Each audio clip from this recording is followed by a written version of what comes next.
¿Te imaginas un capítulo de La Oficina del Happening con Jade dirigido por Pedro Almodóvar? Eso es Secreto de Oficina, la nueva comedia musical de los contadores, auditores y cultura capital que estará en Teatro Nescafé de las Artes del 31 de julio al 23 de agosto. Junto a Gabriel Ursúa, Antonia Santamaría, Gabriel Cañas y un gran elenco y banda en vivo, te vas a divertir y cantar tus canciones españolas favoritas con un grupo de oficinistas dispuestos a todo en un musical teatral lleno de romances, engaños y poder. Inspirado también en series como The Office y Betty la Fea. Ven a flipar en colores con Secreto de Oficina. Las entradas están a la venta en ticketmaster.cl y sin recargo en boleterías del teatro con 20% de descuento para socios de la comunidad de las artes.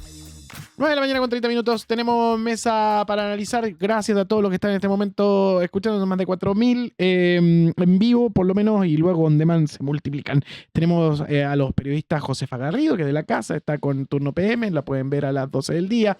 Está el gran Gustavo Manén y también el analista político respetado, Matías Mesa Lopandía. Buenos días, Matías. Buenos días a todos. Buen día, ¿Qué tal? estimados. Yo también soy como de la casa, me Hola, siento hola. como de la casa. Oye, quiero hacer un apunte. ¿Quién pone la música en el gobierno?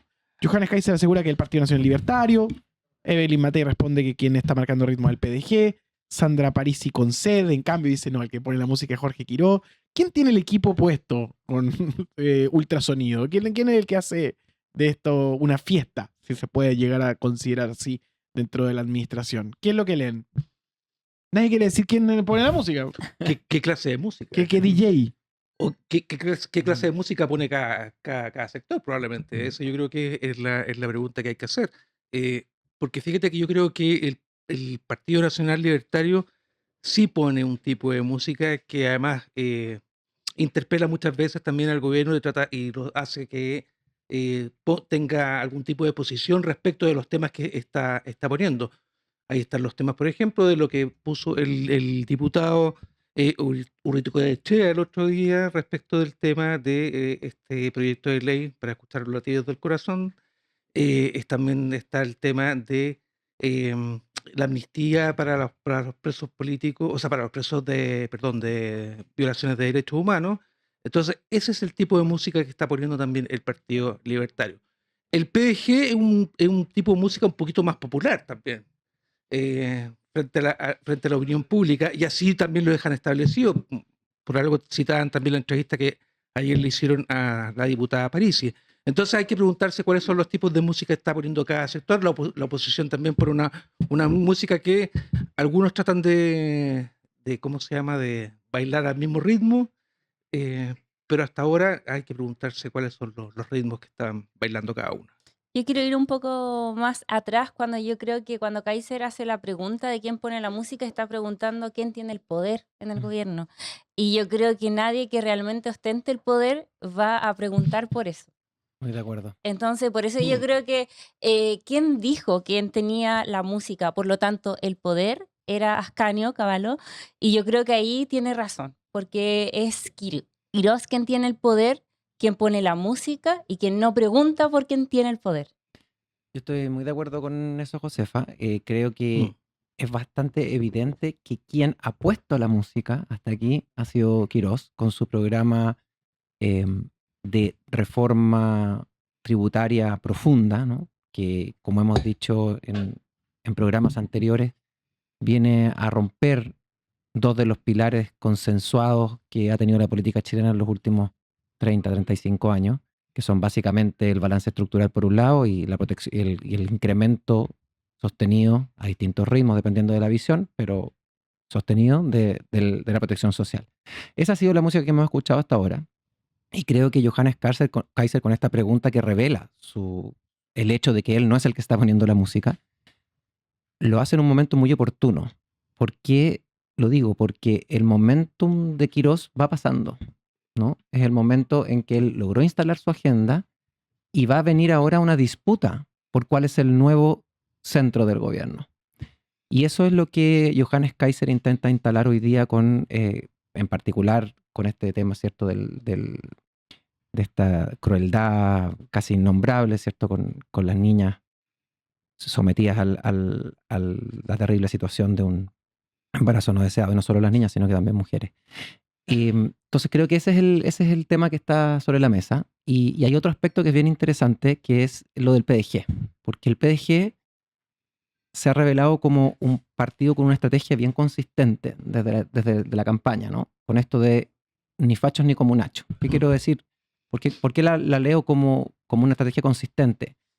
Porque han logrado incidir en el debate, presentarse como bisagra, sin hacerse los dueños de la reforma. No aparecen ellos como los que le dieron forma, ni los que la habilitaron, sino que simplemente que negociaron algo y aparece, y en efecto, por lo menos en la encuesta Criteria, se ve que parece bastante evidente, de acuerdo a los números de Criteria, que han logrado posicionarse como un partido político que no es ni de gobierno ni de oposición. La pregunta que yo planteo es si eso es lo que va a buscar el electorado en 3 años más, ¿no? Cuando empiecen las campañas electorales. Porque ya lo dijo Sandra Parisi ayer en el programa de Iván Valenzuela. Dijo que básicamente que están en campaña ya. Están en del campaña. candidato, Así es. bastante Sí. elocuente al respecto. Mm. Entonces yo tengo la duda, porque si uno mira las encuestas, se va a encontrar consistentemente con una opinión pública que se manifiesta de centro, pero que no vota por el centro. Eso es lo que ha pasado en los últimos 5, 7 años, ¿no? La gente dice que quiere moderación, que quiere centro, que quiere acuerdos, pero no vota por las candidaturas que ofrecen eso. Entonces, eso sumado al hecho también evidente de que hay un vacío en la conducción de la oposición, creo que hace bien llamativo el hecho que el PDG no haya aprovechado esta oportunidad inigualable de convertirse en la cabeza de la oposición. Porque hagamos un poco de política ficción o contrafactual, como les gusta decir, ¿cierto? Con un lenguaje un poquito más rebuscado. ¿Qué quiere decir política ficción? Que, bueno, imaginemos que los actores que hicieron A hubiesen hecho B. Es decir, cuando llegó la reforma a la Cámara de Diputados, se hubiera encontrado con la oposición durísima del PDG encabezado por Pamela Giles y Franco Parisi. Posiblemente se hubiera aprobado. Ellos decían, esto se va a aprobar, por eso nosotros nos sentamos a negociar. Pero se hubiera aprobado con un apoyo mínimo, hubiera llegado erosionada y débil al Senado, y una política con poca popularidad, con poco apoyo político en la Cámara de Diputados, probablemente hubiera tenido otro destino en el Senado. ¿Y quiénes hubieran sido los protagonistas del primer golpe duro al gobierno? Los líderes de la oposición, que hubiera sido el PDG. Entonces, me llama la atención la entiendo, porque ser consistente con tu estrategia habla bien de comprender de qué se trata jugar estratégicamente, pero al mismo tiempo tiene un costo de oportunidad. Yo creo que el PDG está haciendo una apuesta que es arriesgada, que si uno lee cómo se ha movido el electorado y uno atiende a que ellos mismos están diciendo que están moviéndose en función de las próximas elecciones, es llamativo. ¿Pero tú crees que es una apuesta arriesgada, más arriesgada, por ejemplo, que una oposición que va al Tribunal Constitucional a pelear el tema de la reforma? Yo creo que la apuesta por el Tribunal Constitucional es una apuesta forzada. No es que haya habido un diseño de dejar pasar esto para votarlo en el Tribunal Constitucional, sino que es una expresión de la debilidad de la oposición. Claro. Entonces hay que ver precisamente cuál es la posición en la que está la oposición hoy día. Estamos todos hablando del PDG cuando deberíamos estar formalmente hablando en términos políticos de lo que está haciendo la oposición. Y estamos viendo una oposición que está tratando de dar visos de unidad, pero finalmente estamos hoy día hablando de un partido político que más que ni izquierda, ni derecha, ni facho, ni comunacho, ni chista, ni limonada, finalmente está marcando una pauta dentro de la opinión pública y dentro de los programas políticos que a mí me parece bien notable lo que está instalando ahí también el partido Parisi. Sí, yo concuerdo con eso, pero solo para aclarar mi punto.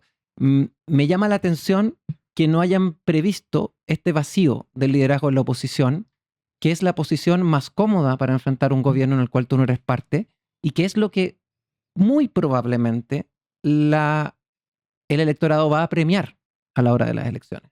Va a premiar a quien se presente como la alternancia. Eso es lo que ha venido pasando desde hace muchos años en Chile. Y no se ven elementos que a uno le permitan decir, mira, esto va a cambiar. Ahora la gente va a buscar esto que está al medio, que es lo que viene diciendo la gente, porque eso es lo interesante, que la gente viene diciendo que quiere buscar eso.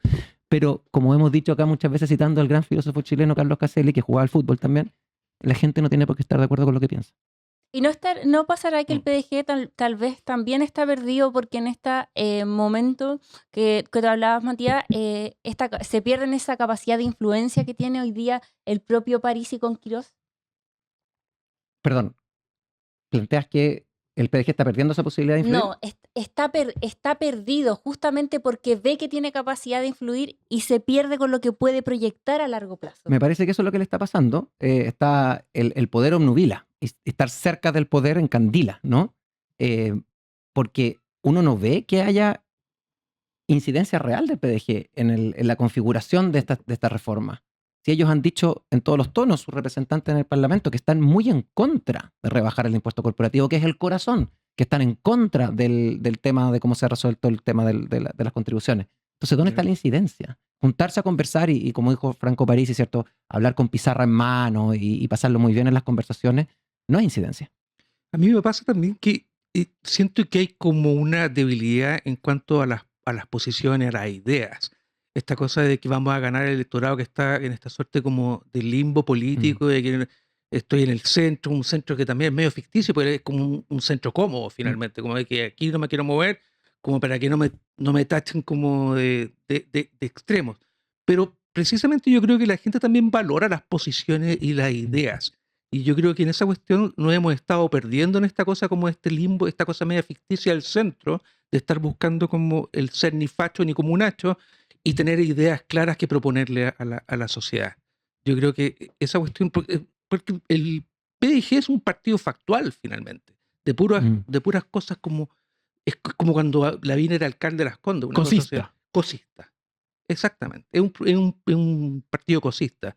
Entonces yo creo que hay una derrota ahí del tema de las ideas, que yo creo que hay que, tímidamente yo creo que en un minuto hay que empezar a recuperar, porque son posiciones frente a la sociedad que yo creo que hoy día la gente también está buscando respuestas frente a eso. Y esta posición estratégica que ha asumido el PDG le da vida, de alguna manera, a la oposición, en el sentido de que le extiende el tiempo en el cual el ciclo político le da espacio para constituirse como tal. Lo digo de otra manera. Si uno dijera, antes de que comenzara el gobierno, mira, en julio todavía la oposición no va a estar articulada, uno dice, están muertos. No, resulta que siguen vivos porque el PDG no ha ocupado ese espacio, sigue vacío. Entonces la oposición se ha dado el tiempo, es de esperar que este tiempo haya sido utilizado para constituir una imagen de futuro, un proyecto país, que es lo que puede marcar la diferencia en 3 años más cuando hayan elecciones Pero presidenciales. permítanme ponerles ahí un poco de pimienta en la sopa. El PDG en sí mismo, que se ve tan sólido, está enfrentando cuestionamientos por el tema de su financiamiento, que además son alimentados por el mundo nacional libertario en su discusión. El mismo Gino Lorenzini ha sido invitado a los streaming de ultraderecha, y quien hace denuncias sobre cómo se habría comportado el partido. O sea, hay una suerte de destrucción mutua que es muy temprano para verla. Hay una pelea ahí entre Parisi y Kaiser. Una pelea que incluso estuvo en tribunales. Sí, es verdad.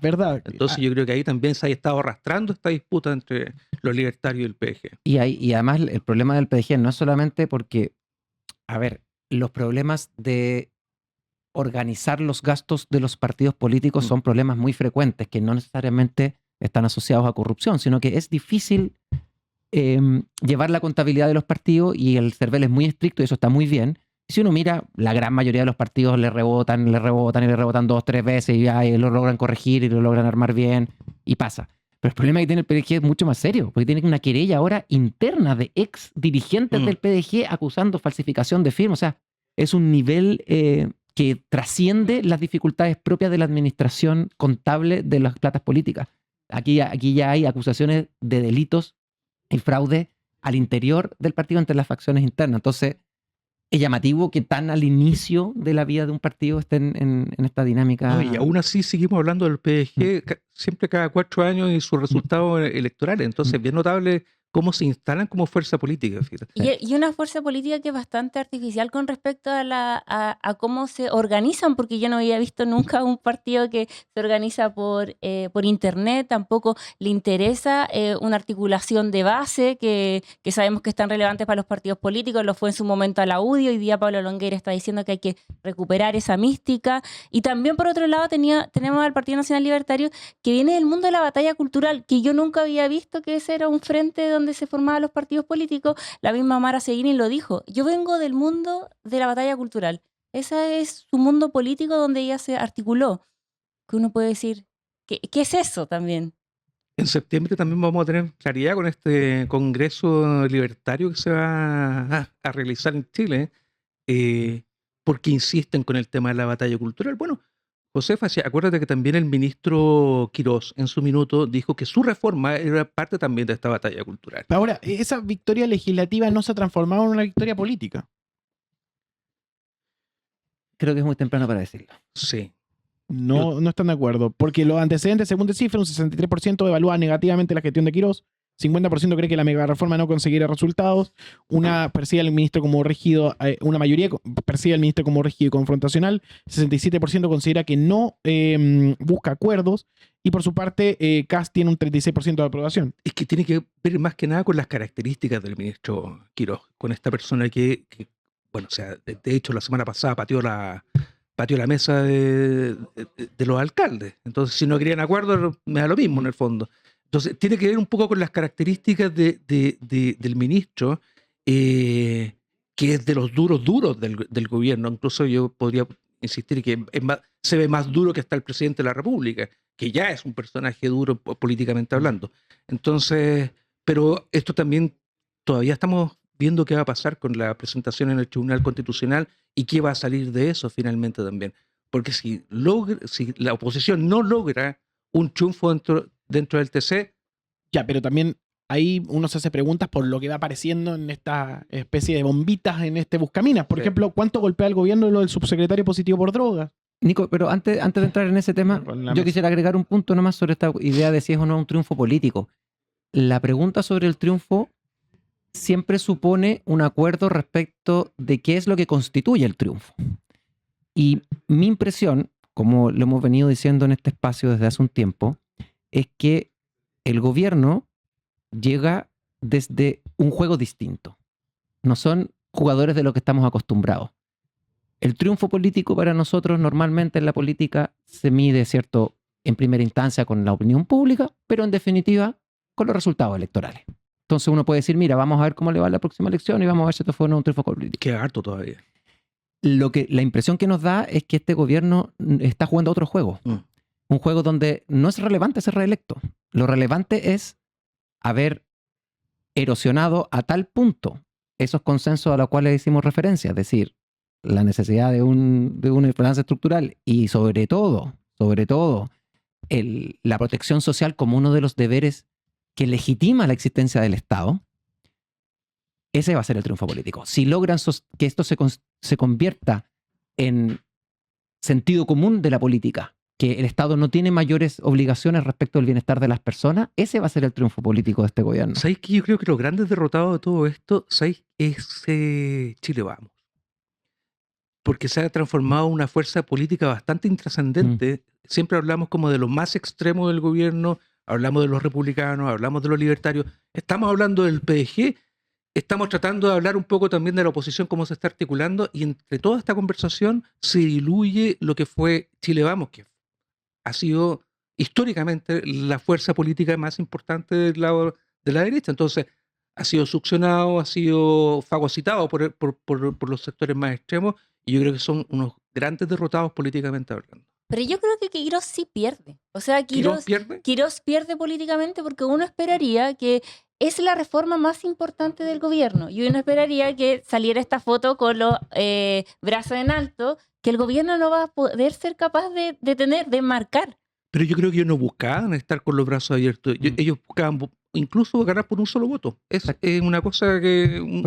Por eso yo digo que no podemos medirlo como tradicionalmente, como medíamos el triunfo político. Pero todo lo que venga después queda en entredicho. O sea, viene una reforma laboral que yo creo que es relevante también para el gobierno, que no sé si llegan con la misma fuerza a ejecutarla. No, yo tampoco sé. Y por eso digo... Y eso constituye una derrota política. Es que depende. Depende de cuál es el horizonte que ponemos del triunfo político. Yo creo que si lo medimos con la vara que ellos están poniendo, que es transformar el sentido común de la política en Chile respecto del rol del Estado, por eso Quirós habla de la batalla cultural en economía o en Hacienda, por así, ¿no? Porque eso es lo que está disputando. Entonces, Si ellos logran instalar eso, da lo mismo si perdieron después lo laboral o si perdieron la elección y les va mal en las municipales. Eso les da lo mismo, porque no es a lo que vinieron. Entonces, por eso yo llamo a ser cautelosos a la hora de aplicar las matrices a las que estamos acostumbrados para medir los logros de este gobierno. Y yo creo que otra cosa que también no hemos perdido en este tipo de conversaciones es cómo afecta a la ciudadanía reformas como la que está impulsando el gobierno a través del ministro Quiroga. La gente tiene que enterarse. Yo la otra vez decía, creo que aquí mismo, que nos hemos perdido en explicarle a las personas de los alcances que tiene una reforma como la que está presentando el gobierno en su vida diaria, en su forma, en su estilo de vida, en cuanto a sociedad entendemos. Entonces, estamos hablando de qué pasa en el PDG, qué pasa en el gobierno, qué pasa en la oposición, qué sé yo, qué le pasa a las personas. Yo creo que en esa cosa nos hemos también perdido en la discusión. En ese sentido, por supuesto, voy a volver al tema de Juan Pablo Rodríguez, que dejó la subsecretaría de Hacienda después de un test realizado en junio que arrojó un resultado positivo. La ex autoridad sostiene que el resultado es erróneo, señala que un examen anterior había sido negativo y anunció que se realizarán nuevas pruebas. El gobierno actuó rápidamente y hay una razón política evidente. El propio CAS había instalado los test de drogas como símbolo de credibilidad de las autoridades. Ahora la pregunta es, ¿actuó correctamente el gobierno al resolver la salida Y inmediata? fue muy raro ese punto de prensa muy tarde en La Moneda por parte del ministro Alvarado, y aún más raro es lo que decía ayer el ministro García Rubinó, de que eventualmente si esta contramuestra salía negativa, le abrían las puertas para que volviera al gobierno al ex subsecretario. Entonces, sí, actuó extraño, por decirlo menos, el gobierno respecto a este tema. Es bien raro pensando yo en el subsecretario, el ex subsecretario, porque al poner sobre la mesa su retorno, lo que hace desde el punto de vista comunicacional es echar luz sobre la contramuestra. Y ahora todo el periodismo va a estar esperando la contramuestra y va a volver a estar en el tapete una persona que evidentemente sea o no sea consumidor de drogas, que a mí me da exactamente lo mismo, está pasando por un momento súper complejo y uno esperaría que su gobierno lo trate de proteger, digamos, en la parte, digamos, humana, ¿no? Y cometieron, creo que un error, no lo creo que hayan hecho de mala con mala intención. Una pregunta, Josefa. ¿Es razonable que un solo test pueda determinar la continuidad de una autoridad? Es que a mí me parece cuando uno juega con la moral con estos temas, que fue lo que le pasó al gobierno, no tiene más que acatar lo que sucede con un test. O sea, como que el rango de acción es bastante limitado. Lo que a mí me parece también relevante de destacar es lo que dijo el ministro ayer, García Ruminón, que podría volver también. O sea, pase lo que pase con el futuro. Pero no vuelve al mismo puesto, lo cual es poco justo. Exacto. Es muy extraño. Es muy extraña la situación. Yo creo que... ¿No será que no lo querían e inventaron algo? También uno puede llegar a eso. No. Él tiene una relación muy cercana con Quiroga. O quieren evitar un Mara Sedini 2. Perdón, ya voy a otro punto de esta forma de pensar. Justo ocurre lo de Mara Sedini y tiran esta bomba. No, pero eso es como la teoría del gato muerto arriba de la mesa. Claro. Es suficientemente compleja la situación de un positivo en un narcotest como para diseñarlo así. O sea, yo creo que es genuino la complejidad. Ahora, yo quiero salir un poquito de la caja porque me llamó mucho la atención ayer escuchando los debates televisivos, aunque escuchándolo, no lo veo, pero lo escucho, que se da por sentado la legitimidad de esta regla, de que a las autoridades hay que medirlas si consumen o no consumen drogas. Y se da por sentado explícitamente. Se dice, bueno, nadie va a discutir. Y yo digo, mire, en democracia es súper importante discutir las cosas.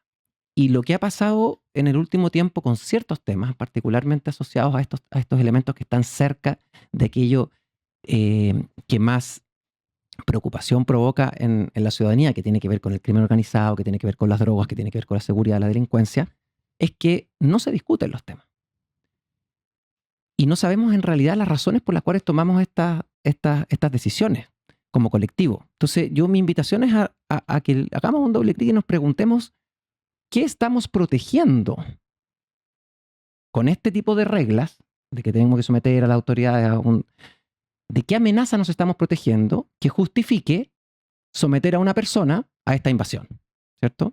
Por supuesto que la privacidad tiene límites y cuando hay un bien social que lo justifique se puede hacer, ¿no? Pero hay que hacerse la pregunta y hay que responder a esas preguntas. Y yo estaba Pero reflexionando... ¿no crees tú que esto responde un poco también a que en general todo lo que ha sido lo que vemos afuera con algunos gobiernos o con algunas autoridades o eventualmente con que el crimen organizado traspase también el tema de las autoridades a través del narcotráfico? Entonces, vamos para allá. Sí, por eso yo quiero plantear dos hipótesis de por qué podría estar justificado esto. ¿Ya? Como yo no tengo una respuesta, pero estoy abriendo la discusión sobre esto, porque el hecho de que haya pasado esto evidencia, por un lado, la ligereza con que se toman las decisiones, y la ligereza se transmite hasta la implementación, porque que no hayan tenido un protocolo de qué hacer. Porque el protocolo podría haber estado el 11 de marzo diciendo si sale un positivo, se le suspende mientras se resuelve la segunda muestra y listo, no habría nada que discutir, estaríamos todos claros con lo que pasa.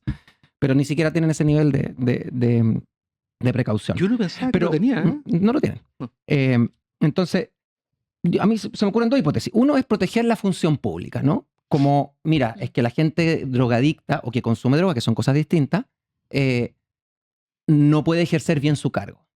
Yo digo, mire, me parece que hay otros mecanismos para sacar a la gente que no hace bien su cargo. Yo no necesito saber si consume o no consume droga.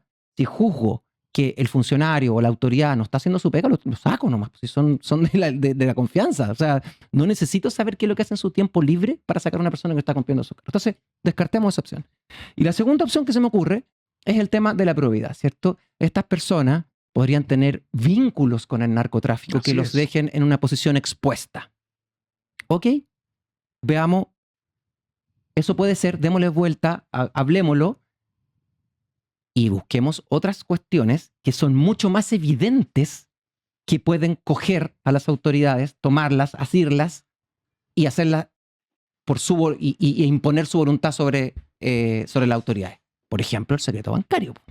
O sea, ¿qué es más posible que tengamos en la inserción del narcotráfico en nuestras instituciones? ¿A través de dinero y coimas? ¿O porque un funcionario consume ketamina o marihuana o cocaína? No tengo idea, porque no sabemos. Porque además hay otro elemento, que ya esto es otra cosa, pero que es casi una anécdota. Pero yo les cuento, por ejemplo, mi mamá es húngara, ¿ya? Los húngaros tenemos un postre que nos gusta mucho, que es el makos, que es como una especie de brazo de reina, pero cuyo principal ingrediente es la semilla de amapola. A mí no me extrañaría que si yo después de la celebración de la Revolución Húngara del año 48 me hacen un té de droga, quizás algo con opiáceos, porque la cantidad que tiene de semilla de amapola. Entonces, ya, pero eso es otro problema, ¿no? Lo que me interesa a mí plantear es que no nos tomemos con ligereza, que saquemos de esto la conclusión de que es importante no tomarse a la ligera estas cuestiones, que cuando vamos a discutir una ley, ahora el presidente quiere proponer una reforma constitucional para que las autoridades pierdan inmediatamente los cargos por consumo de droga. Momento, ¿qué estamos protegiendo? ¿Con qué objeto? Si el problema es el narcotráfico, creo que hay cuestiones más urgentes que son más adecuadas y que nos van a entregar mejores herramientas para perseguir el narcotráfico en la influencia del pero yo creo que hay drogas, pero yo creo que hay drogas que sí afectan al funcionamiento. Yo también lo creo. Tengamos esa discusión y digamos qué drogas son. El problema, no sé si me explico, es que esto se toma a alguien del Nico, público. solo para hacer el punto con toda claridad. Yo no estoy aquí diciendo que esto está mal. Lo que creo que está mal es hacerlo con ligereza, con grandes palabras y sin atención a los detalles. Sí, hay una frase que dice, ¿cómo un gobierno va a perseguir al narco si sus funcionarios son consumidores? Ese es el problema, parece ser dentro de la dinámica moral. A ver, yo creo que el Estado ha perseguido al narco desde por lo menos 40 años y consumidores de drogas ha habido en todos los gobiernos de los 40 años. No creo que el problema sea que haya consumo en las autoridades. Eso no es el obstáculo para la persecución del narcotráfico. Pero tampoco se puede permitir. O sea, yo creo que Es que hay un punto moral. Exacto. Pero es que estar en un cargo público requiere tener funcionarios que estén conscientes de lo que significa. Y eso significa que uno tiene que estar a la altura del cargo. Y dejar, o sea, por supuesto yo esperaría que un subsecretario o cualquier persona no consuma cocaína, no consuma ningún tipo de droga. Creo que hay que ser así de exigente porque la dignidad... ¿Y alcohol, Josefa? sería más permisiva, pero de alguna Si manera llega borracho a la no lo oficina, permitiría. por supuesto que tiene que perder el cargo, ¿no? Yo creo que Igual ahí eso entra es- un debate que tenemos que acordarnos de Monsalve y cuando buscaba servicio de masaje. ¿Se acuerdan que eso también entró dentro de la conversación? De alguna manera se le exige. Pueden estar uno de acuerdo a las autoridades ciertos comportamientos.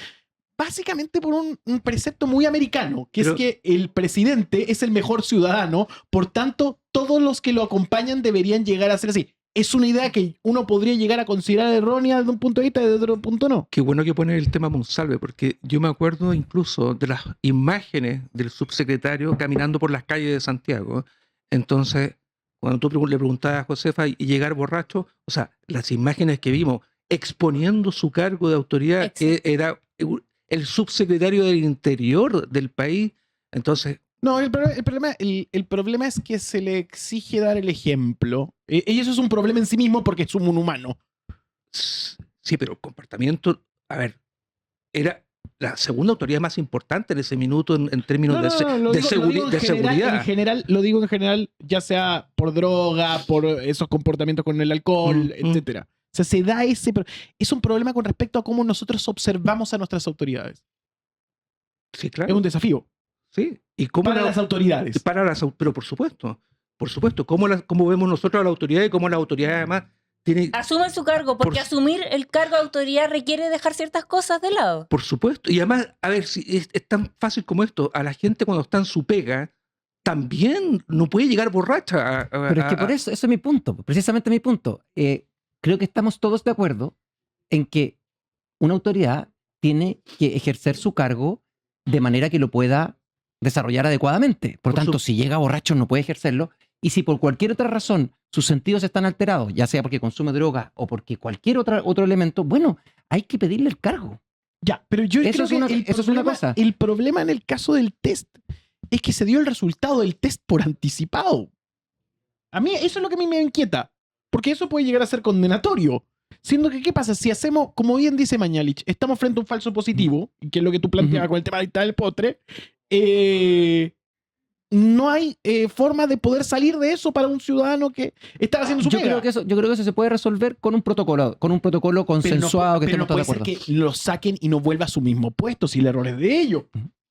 ¿O no? Yo creo que, Es que el error ya está cometido. Claro. se anticiparon torpemente a que, Eso pensaron que se iba a filtrar finalmente, porque son públicos. Es que se también, iba a ¿no? filtrar. Claro. Se iba a Se iba a filtrar si no filtrar, tenían, no tenían claro. cómo resolver. No tenían cómo Entonces resolver. yo creo que además, pero fue muy malo todo como salió el ministro Alvarado, muy tarde en La Moneda, con una cara muy seria, y además no respondió preguntas de los periodistas tampoco, entonces muy extraño con esta derrota del gobierno con la mega reforma en la Cámara de Diputados también, entonces uno empezaba a sospechar si no querían desviar el tema, como lo puso aquí también Nicolás. Y ahora si es que vuelve también va a ser turbio, no va a ser lo suficientemente claro, porque ya salió una autoridad. O entonces reivindicativo. y no, pero para las personas queda una sensación extraña, ¿no? O sea, se actuó de manera severa y después se pone, uno queda así como raro. No es como un mensaje claro para la ciudadanía, yo creo.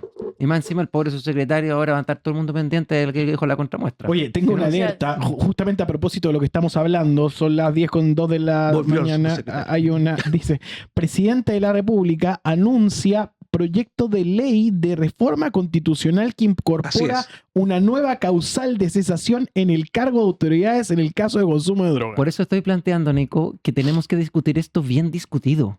Y si vamos a hablar, las drogas van desde el café hasta la ketamina y qué sé yo, qué cosa que inventen. Entonces, seamos más precisos. No, pero no, yo creo que no. No, que inventan que todos los meses aparecen drogas nuevas, a eso me refiero. Claro. Que aparecen un montón de cosas. O Entonces, alguien puede, y realmente alguna religión puede llegar a considerar el café una droga. Pero, Eso es real. pero este pero es que mi punto es No, que pero esto estamos tiene que ser... relativizando No, mucho, no yo estoy creo. relativizando, Yo estoy creo. usando el concepto, eso significa droga, eso es una droga, o sea, nadie discute que el café es una droga. ¿Y qué es lo que quiero decir yo? Es que esta discusión, como todas las discusiones que interfieren sobre la privacidad y los derechos de las personas, tienen que darse con seriedad Sí, y- es verdad eso. y con sutilezas.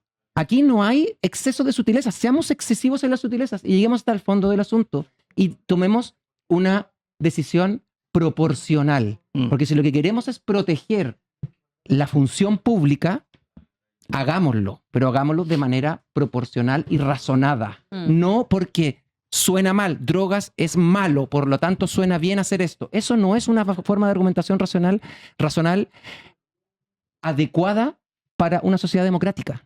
Ese es mi punto, ¿no? Y ahora van a correr todos a aprobar la reforma constitucional sin dar la deliberación democrática que necesita una norma de esta naturaleza. Pero los alcances de esta reforma constitucional que está proponiendo Casa, ¿llega hasta dónde? No, la noticia está en desarrollo. Así que ojo con el cesación del cargo. Así que ojo con el clonazepam, muchachos, que están en la moneda. Entonces empezamos a debatir sobre todo lo que está en ese cargo y yo creo que es interesante las sutilezas como bien instalada Matías. Pero además yo espero que esto sea una conversación, como dice Matías, de serio, porque esto fue también como lo que pasó en los 90 con esta denuncia de Cuadra en el Congreso de que eran todos drogadictos, todos cocainómanos más o menos, y que había que hacer un test. Esa discusión se perdió en el tiempo y ahora miren lo que estamos discutiendo en el 2025. Ya, tiempo. Gracias a todos. Muchas gracias. Muy caliente Chao. la discusión en los más de 4.100 que nos están viendo y más de 18.000 que han visto esta edición. Les agradecemos. ¿Nos vamos directo? ¿Nos vamos directo con...? No, hay alguien que quiere aparecer. Vamos con alguien con conversar.